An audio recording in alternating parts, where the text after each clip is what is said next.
अस्सलाम वालेकुम, मैं हूँ आमिर खाकवानी। अपने फ़ेसबुक और यूट्यूब चैनल में आपका खैर मकदम। हम बात करेंगे साइफ़र की, जो साइफ़र लीक है, लेकिन साइफ़र के मतन पे बात नहीं करेंगे। कोई पता नहीं कि वो स्पेशल सीक्रेट एक्ट में हम जैसे भी पकड़े जाएँ, उसमें भी आ जाएँ।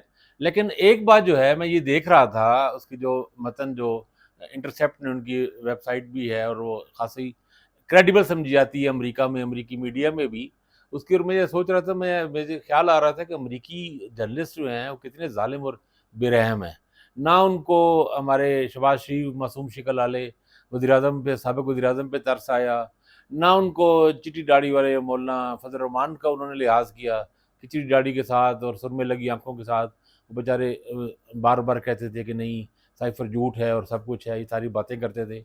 पीडीएम के सारे लोग बेचारे बोल-बोल के बावले हो गए, बेचारे थक गए कि साइफ़र झूठ है, इमरान खान बकवास है। मरियम औरंगज़ेब अपनी अपनी बड़ी-बड़ी आँखें बल्कि डेले निकाल-निकाल के यूँ वो जिनका उनका स्टाइल है और वो गुस्से से लाल भभूका चेहरा लेकर वो कहती थी, ये फितना है, झूठा है, ये झूठ बोल रहा है और साइफ़र है ही कुछ नहीं। मरियम नवाज़ साहिबा अपनी ज़हरीली मखसूस ज़हरीली मुस्कुराहट के साथ वो भी तंज़ के तीर चलाती रहीं।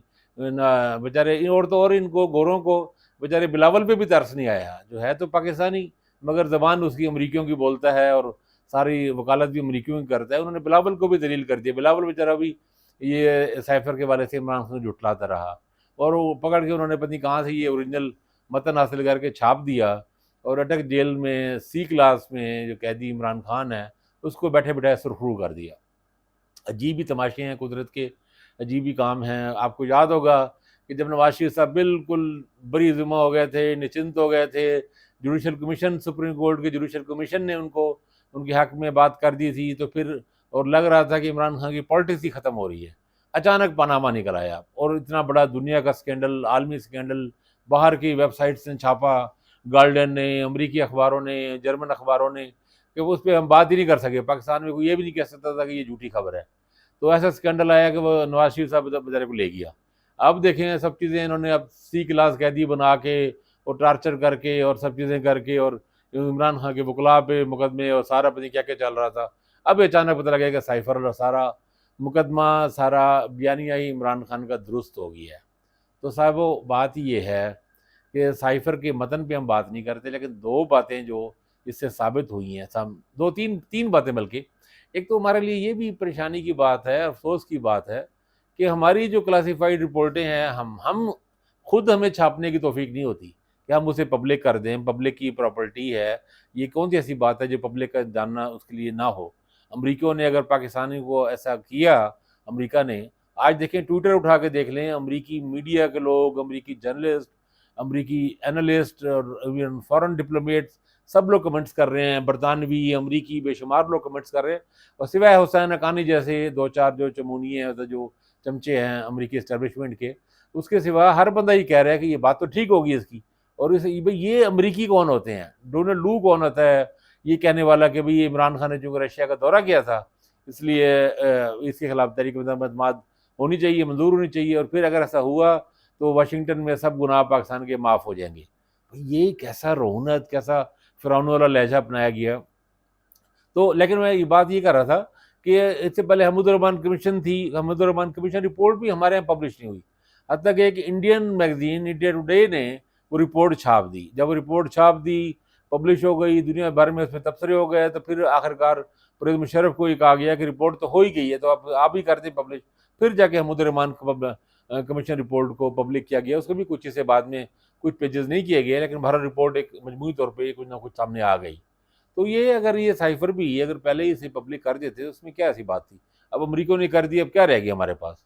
अच्छा, एक तो ये बात। दूसरा देखें, जो चीज़ इमरान खान की ये बात तो साबित हो गई कि अमरीकियों ने उसे इसलिए निशाना बनाया, अमरीकी हुकूमत की तरफ से। ज़ाहिर है डोनाल्ड ट्रम्प अपनी ज़बान अपने मुँह से तो नहीं कह सकता, वो फ़ॉरेन ऑफ़िस का मुलाज़िम है, अमरीकी फ़ॉरेन ऑफ़िस का, स्टेट ऑफ़िस का, तो उसने तो वही बात कहनी है जो अमरीकी हुकूमत कह रही है। तो अमरीकी गवर्नमेंट की तरफ से उसने नुमाइंदगी करते हुए एम्बेसडर से पाकिस्तानी एम्बेसडर को कहा, तो ये तो साबित हो गया कि वो साइफ़र भी ठीक है और ये भी बहरहाल साबित हो गया कि उसने थ्रेट किया और उसने नाखुशगवारी और नाराज़गी का इज़हार किया और इस पे किया कि इमरान खान ने रूस का दौरा क्यों किया था और उसके बाद उसने लफ्ज़ इस्तेमाल किए कि अग्रेसिव न्यूट्रल पॉलिसी यूक्रेन पे। भाई यूक्रेन वार में सिर्फ पाकिस्तान की न्यूट्रल पॉलिसी नहीं थी, इंडिया की भी थी। इंडिया तो आप लोगों का अलाई है, इतना बड़ा अलाई आप उसे बनाते हैं, आपने उसे मुख्तलिफ अलाइंसेज में भी शामिल किया हुआ है, तो वो भी तो न्यूट्रल है।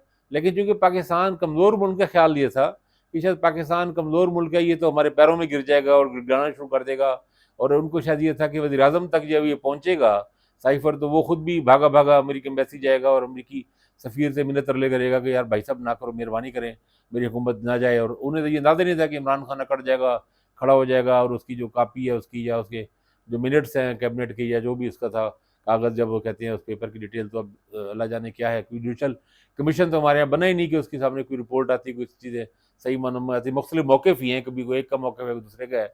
बहरहाल वो लहरा के वो बात करेगा और अमरीकियों पे कहेगा कि हम इम्पोर्टेड गवर्नमेंट की बात करेगा, और ये कहेगा कि हम आपके गुलाम हैं कि आपके कहना मान लें।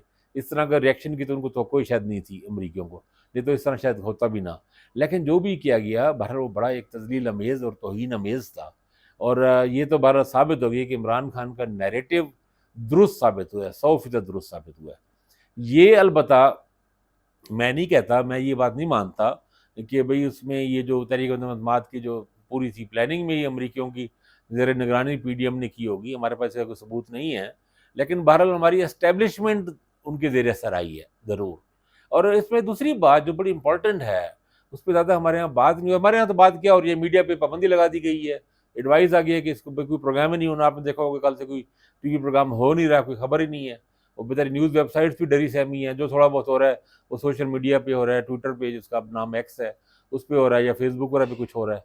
तो बात ये है, जब दूसरा अहम बात ये है कि अमरीकियों को ये कैसे पता लगा कि ये इमरान खान का अपना दौरा है सिर्फ? ये उन्हें कौन बता सकता है? क्योंकि हर कोई जानता है, और अमेरिकन तो बहुत अच्छी तरह जानते हैं, पाकिस्तान की फॉरेन पॉलिसी और जो नेशनल सिक्योरिटी पॉलिसीज़ हैं, वो एस्टेब्लिशमेंट चलाती है।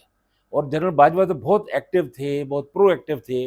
वो सारी पॉलिसियाँ हर जगह में, सब चीज़ों में उनकी इनपुट शामिल होती थी, बल्कि प्रैक्टिकली चला ही वही रहे थे। फॉरेन ऑफिस को भी, और जो हमारी जो नेशनल सिक्योरिटी डिफेंस पॉलिसियाँ सारी, वो भी एस्टेब्लिशमेंट का बहुत बड़ा टेक होता है उसमें। तो उसमें इनको यही कहना कि अच्छा, जबकि प्रैक्टिकली ऐसा था ही नहीं।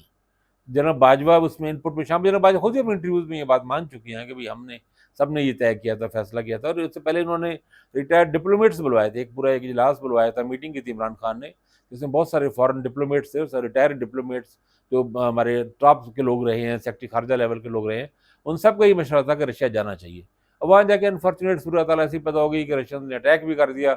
यूक्रेन पे अटैक ना होता तो खरी खबर ही नहीं बनती, और इमरान खान की मौजूदगी में। और फिर या तो इनके पास ये था, या तो वापस आ जाते और रशिया से ताल्लुकात बहुत ख़राब हो जाते, या फिर जैसे-तैसे एक दिन था वो गुज़ार लेते, उन्होंने वो गुज़ार दिया वो दिन वहाँ पे।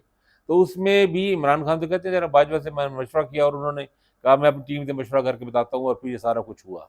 तो पॉइंट ये है कि क्या जनरल बाजवा ने अमरीकियों को बताया कि ये तो सारा इमरान खान का था, हमारा तो इसमें कोई दखल था ही नहीं? क्योंकि जब तक हमारी एस्टेब्लिशमेंट ये ना कहे उनको, अमरीकी इस बारे में इतने क्लियर और यकसू कैसे हो सकते हैं कि सिर्फ इमरान खान का काम है, कि दौरा सिर्फ इमरान खान का है?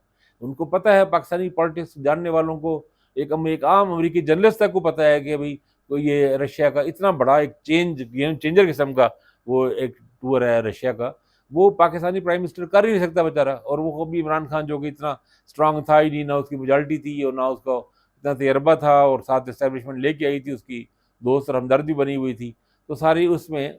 तो ये तो बज़ाहिर तो ऐसे लग रहा है कि जनरल बाजवा ने इमरान खान को कुर्बानी का बकरा बनाया कि इस बहाने अमरीकियों की खुशनुदी भी हासिल कर दी जाए, और जो हमारे नवाज शरीफ और आले शरीफ और आले जरदारी के साथ जो मुज़ाकरात और डील हमारी इनकी थी, जो भी थे बीच में, माली मामला थे या नहीं थे, या वैसे डील थी, जो भी हम नहीं जानते कि क्या था उसमें। जो भी बार ये तो बार हमें पता है कि डील थी, डील हो चुकी थी, और ख्वाजा आसिफ के मुताबिक तो ये 2019 में ये चीज़ें डेवलप हो चुकी थी। तो काफ़ी सारी, जब मौलाना फजल रहमान का लॉन्ग मार्च, तो शायद उस दौरान ही हो चुकी थी कुछ चीज़ें। और मौलाना को भी आपको याद होगा उसको यकीन दिलाने कुछ कराई गई थी, चौधरी परवेज़ इलाही ने, जो बाद में बार गलत हुई चीज़ें उस तरह ना हुई। तो खैर, तो वो उन्होंने कहा कि इस बहाने नवाज इमरान खान से भी जान छुड़ा ली जाए, और अमरीकियों को भी उल्लू बना लिया जाए कि देखें जी, हम तो आपके साथ नहीं चाहते थे, ये प्राइम मिनिस्टर था, इसने ऐसा किया, तो ठीक है, इस बहाने अब इसे कुर्बान कर दिया जाए। तो हर 2-3 सूरतों में ये अफ़सोसनाक बात है। ये हमारा एक फेलियर नज़र आता है, हमारी पॉलिसीज़ का फेलियर नज़र आता है, हमारे लोगों की इनकॉम्पिटेंस नज़र आती है, और ये भी नज़र आती है कि हमारे एस्टेब्लिशमेंट में भी एक बाज़ औक़ात बिलो एवरेज लोग भी आ जाते हैं, और वो कॉम्पिटेंट पॉलिसीज़ नहीं बनाते। तो ये अफ़सोसनाक है, हमें इन चीज़ों को एज़ ए नेशन इन चीज़ों से निकलना चाहिए, इन चीज़ों को ठीक करना चाहिए। तो बहरहाल कुदरत ने साइफ़र का जो है उसमें इमरान खान का नैरेटिव बहुत हद तक, बड़ी हद तक दुरुस्त साबित कर दी है। अब देखें, अब इसके बाद आगे क्या होता है, इस पे कोई मज़ीद की बात करने का मौका मिलता है तो फिर हम करेंगे। अपना ख़्याल रखिएगा। अल्लाह हाफ़िज़।